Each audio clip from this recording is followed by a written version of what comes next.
If you've been using Postgres, you've most likely come across $quoted delimiters, like in the example right here. Dollar quoting is a mechanism in Postgres that allows you to define strings or code blocks without needing to escape special characters like single quotes.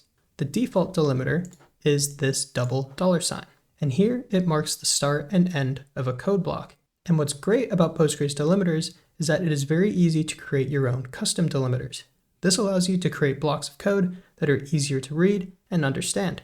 So, for example, we can create our own custom delimiter here called function body, and here's the function body within.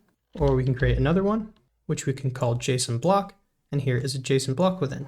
Custom delimiters improve readability by allowing you to create meaningful names for your blocks. This can make your code more self-documenting and easier to understand. Custom delimiters also avoid collisions, like in the following example here. This right here causes a delimiter clash because Postgres interprets the double $sign in the string as the end of the block, resulting in a syntax error.